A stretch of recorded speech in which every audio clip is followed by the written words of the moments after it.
Eau de toilette versus eau de parfum. We talk about the different perfume oil concentrations. Which one in general is better? All right, let's show you something. These are eau de toilettes that are much better. And here behind, I have eau de parfums that are much better. So there's always the exception to the rule. But I want to start off with two things that are very important that you should know about as a fragrance collector. The first thing is, generally, the first concentration that is released in a fragrance is the best, meaning these fragrances go to testings. They have these groups that smell fragrances, hundreds and hundreds of test groups, which is best. Like what I do with the girls, but they do it in a professional level. Like the big brands, they do it to figure out, okay, what's the best release? Is it this or this? And with an added citrus note and with added that.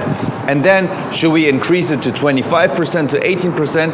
And ultimately, in the end, the first step forward, the first release that they get out, like for this, Bleu de Chanel Eau de Toilette was the first, Terre de Hermès Eau de Toilette was the first, Prada L'Homme Eau de Toilette was the first, Dior Sauvage Eau de Toilette was the first, was the best, and to me, the first and also actually the best from all of the concentrations. So these, for example, all of these right here are better in an eau de toilette concentration. So that's the first thing I want you to understand, that the first release is always very important. Check out what they release first, because generally that's their best fragrance from that line. Secondly, don't get fooled like an idiot, but that's where I am in the building, because I'm not letting you be an idiot, because I'm helping you to not think that an eau de parfum is always stronger than an eau de toilette. First of all, there's no law, and I also create perfumes, there's no law in the fragrance law that eau de parfum must have at least 20%. You can also have 15% of perfume oil and you can call it extrait de parfum. There's no law that forbids you that, just to be clear. But that's not so relevant. And secondly, an eau de parfum, even if it is higher concentration, doesn't always mean it's longer lasting, like with these guys, for example, or with other examples. But here, the eau de parfum of Eros does not last as long as their eau de toilette. So don't get blinded by labels. In this case, by eau de parfum and extract de parfum and superstar parfum. Now, okay, that's the second thing. I come to the conclusion in the end, what's better, eau de toilette or eau de parfum?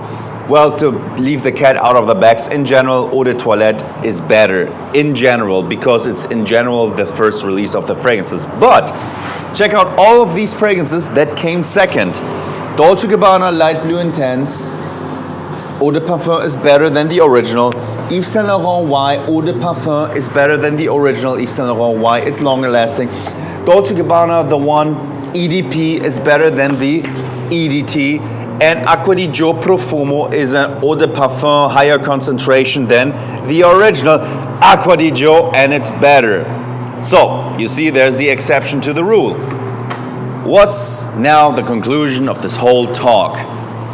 Don't get blinded by the labels. Just watch my videos and see what I recommend you. Look what they release first. Usually their first release is the best, the longest lasting, the best compliment getter. Done. All right, so my opinion in general, because most first releases are the eau de toilettes, the eau de toilette is better.